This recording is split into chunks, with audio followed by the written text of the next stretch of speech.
Allah. Wa man jama'a bainahuma faqad tammat sa'adatuhu wa ammat nikmatuhu. Sapa wonge sing iso mendapatkan dua-duanya, yo diridhoi menungso, yo diridhoi Gusti Allah, maka sempurnalah kenikmatan yang dia dapatkan.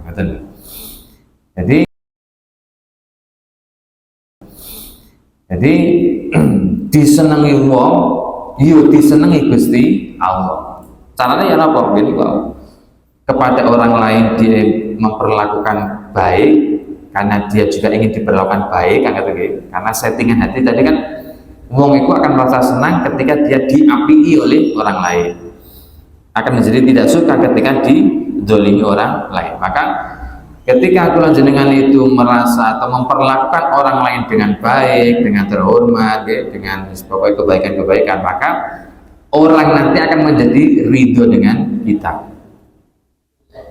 Dan untuk mendapatkan ridho dari Gusti Allah melalui bertakwa kepada Allah, berusaha taat kepada Allah, berusaha menjalankan perintah Allah. Itu termasuk apik ambek wong liya, itu termasuk di antara sekian banyak bentuk bertakwa kepada Allah. Artinya dalam berbagai macam kebaikan itu tujuannya namung golek ridhane Gusti Allah. Maka ketika hal ini dilakukan, apik mbek wong mendapatkan ridhonya menungso, apik mbek Gusti Allah dalam wujud amal soleh itu akan mendapatkan ridhonya Gusti Allah. Ini bisa mendapatkan ridho karo-karone.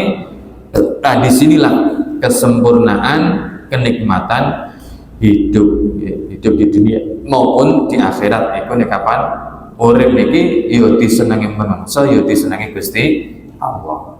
Wis dijamin uripe makmur, uripe wis enak. Dawuh selanjutnya saking Sayyidina Umar, wa ra'aitu jami'al at'imah falam ara ta'aman alada minas sabri. Tidak ada di antara sekian banyak makanan yang paling lezat, yang paling nikmat kecuali berupa kesabaran. Jadi ini sing diibaratno sabar itu adalah makanan yang paling lezat, makanan yang paling nikmat. Dalam sudut pandang Sayyidina Umar adalah kesabaran. Kenapa? Karena kok dikiaskan dengan makanan? Karena makanan itu kan memberikan nutrisi dalam diri kita, memberikan asupan sehingga diri kita ini menjadi bisa bertahan hidup karena ada asupan makanan. Jika asupannya itu baik, maka nanti tubuh kita juga menjadi baik. Tapi jika asupan nutrisi makanan kita ini buruk, ya maka nanti akan menjadikan tubuh kita buruk. Maka kesabaran pun juga sama. Kesabaran ini adalah menutrisi jiwa kita untuk memberikan asupan atau disebut dengan santapan rohani, memberikan asupan kepada rohani kita sehingga rohani kita ini menjadi kuat, menjadi dewasa, menjadi matang. Nutrisinya adalah sabar. Makanya uang niku nih buatan sabar, rohaninya menjadi gampang loro. Kalau rohaninya atau jiwanya gampang loro, nanti tubuh fisiknya pun juga akan gampang loro. Wong kok sering bondo, sering mangkel, sering dendam, itu nanti akan lebih mudah berpotensi darah tinggi dibanding dengan wong sing legowoan, wong sing gampang nyepuro, wong sing gampangan, bahasanya gitu. Itu nanti jauh dari penyakit darah tinggi. Ngomong dulu mantap, dulu stres, wis gak suwe darah tinggi, gitu. Karena kejiwaannya sakit. Kalau jiwanya sakit, otomatis berdampak pada tubuh fisiknya pun juga gampang sakit. Makanya di sini sabar itu termasuk nutrisinya jiwa atau disebut dengan santapane rohani. Lah sabar itu bagaimana? Di sini disebutkan wasabru salah satu arkanin. Sabar itu ada 3 rukun. Ada 3 hal yang harus ada di dalam suatu kesabaran. Khususnya ketika menerima peristiwa yang tidak mengenakan. Karena sabar itu identik dengan bertahan ketika mendapatkan suatu kejadian yang tidak mengenakan, kemudian mampu bertahan, itu namanya sabar. Itu identik dengan itu namanya sabar. Walaupun nanti sabar itu sebenarnya juga termasuk sabar dalam menjalankan ketaatan, sabar menjauhi kemaksiatan, sabar menerima ujian, itu termasuk kategori sabar. Nah, yang paling dominan itu adalah sabar ketika menerima ujian atau musibah. Maka dalam hal ketika menerima ujian atau musibah itu baru nanti disebut sabar jika ada 3 komponen dalam diri manusia ketika mendapat ujian yang tidak mengenakan. Yang pertama habsun nafsi, siji ngeker ati anisukti saking bendu bil qodoi kelawan qodoi Gusti Allah. Jadi mampu mengendalikan hati ketika dia menerima peristiwa yang tidak enak, hatinya mampu diredam untuk tidak sampai mangkel dengan peristiwa yang terjadi tadi itu. Jadi misalnya dihadirkan dalam kehidupannya itu peristiwa yang tidak mengenakan, bu kelangan, bu kemalingan, bu kopongan, bu dibujuk uang, bu didolimi dan sebagainya. Itu nih hati ini mampu disetting untuk tidak mangkel, tidak kecewa, tidak marah, ya, tidak menolak. Maka ini komponen pertama yang harus ada. Kalau ingin masuk kategori sabar, hati ini kudu gak oleh mangkel. Ada. Ya. Jadi sabar itu tandanya atau apa ini karena syaratnya, rukunnya, ini disebut memiliki rukun. Salah satu arkannya, rukun sabar yang pertama, hati ini mboten oleh makel ketika nompo kodok saking Gusti Allah. Kodok ini napa nggih pesten saking Gusti Allah. Ketetapan saking Gusti Allah. Napa ketetapan Gusti Allah? Ya peristiwa yang sedang terjadi dan sedang dihadapi, itulah ketetapan Gusti Allah. Kula jenengan saat ini kok dikai loro, berarti itulah ketetapan Gusti Allah, qodoi Gusti Allah. Ini yang akan datang itu belum bisa dikatakan qodho atau takdir, belum bisa. Jadi takdir atau kepastian Gusti Allah, ketetapan Allah itu adalah ketika sedang dihadapi.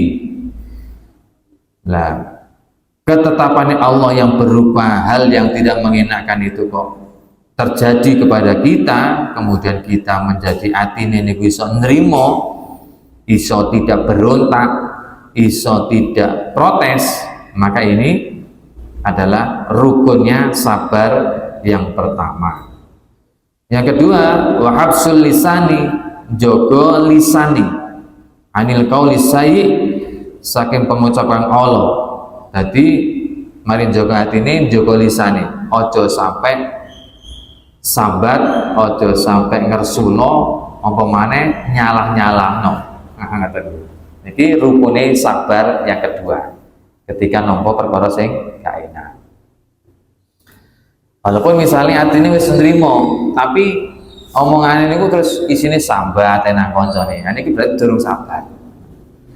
Ya, sabar niku yo atine nampa, omongane ya mboten ngersula. Wis kok ditampa wis ngene iki lah urip. Ya apa nyambut gawe ne sepi ta, udan-udanan. Wis apa maneh pancen wayahe udan. Lah kan biasa ngoten. Mboten kok terus bo udan gak mari-mari wis rezeki boleh macet kabeh misalnya kan ada yang kersulo gitu. Nah ini berarti durung sabar. Ini sabar itu atine nampa, pengucape ya mboten ngersulo gitu. Jadi njaga lisan untuk tidak sampai mengeluarkan kata-kata yang bersifat mengeluh, apalagi memprotes keputusannya Gusti Allah. Niki rukun sabar yang kedua. Yang ketiga, wa habsul jawarih, lan jogo anggota badan.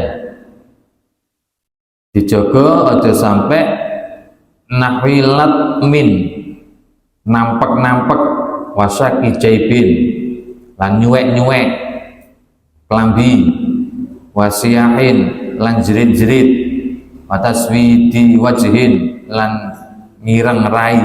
Jadi zaman dulu zaman ini biasanya sing terjadi dengan wong Yahudi itu kalau menerima musibah itu seringkali mereka menjerit-jerit, berteriak-teriak, bahasanya ini protes lah, khususnya ketika mengalami kematian salah satu anggota keluarganya. Itu seringkali memukul-mukul tubuhnya, memukul-mukul wajahnya. Itu bahkan sampai terjadi di zaman jahiliyah ini, mengenai kehilangan keluarganya itu seringkali jerit-jerit, terus mukul-mukul wajah sampai kelambi disuwek-suwek. Itu melampiaskan ketidakterimaannya ketika mengalami musibah waktu itu. Makanya sampai Kanjeng Nabi waktu itu melarang untuk ziarah kubur itu karena terjadi peristiwa yang semacam itu. Jadi kenapa para perempuan khususnya itu dilarang ziarah kubur waktu itu? Karena tradisinya waktu itu ketika mengalami kematian itu mukul-mukul wajah, nyuwek-nyuwek lambi, bahkan ada yang ngeraini direng-ireng, dironteng-lonteng sebagai bentuk protes atau tidak bisa menerima kenyataan. Akhirnya semakin berjalan Islam dan keimanan, maka terus akhirnya bisa diredam tradisi itu, baru kemudian diperbolehkan ziarah. Nah, termasuk salah satu rukun sabar yang ketiga adalah menjaga anggota badan ini ojo sampai melakukan yang semacam itu. Ojo sampai ketika ngalami peristiwa gak enak kemudian sampai mukul-mukul lawak atau sampai akhirnya terus ngombe racun tikus barang tadi gitu. Nah, ini berarti dituduhnya nih badan sabar. Makanya sabar itu rukun atau yang harus ada itu ada 3 hal. Pertama, jaga hati, jaga lisan, jaga perbuatan. Nanti buatan sampai awal ini digawe protes, termasuk menyalahkan keadaan, menyalahkan orang lain, mencari kambing hitam. Itu juga termasuk bagian dari ketidaksabaran. Jadi sabar itu nrimo secara total. Saat ini yo nrimo, lisannya yo wis tidak mengumpat, tidak ngersulo, tidak sambat, perbuatannya juga terjaga, gak sampai terus sing mari dolimi kemudian dipuarani terus dibuacok misalnya. Nah, itu berarti belum sabar. Oke. Faman qoma bihadil arkan azza fadilatus sabar. Sapa wong sing iso netepi rukun 3 ini, haza monggo bakal mekoli sapa wong fadilatus sabri ing fadilai sabar. Alladzi wa nisful iman.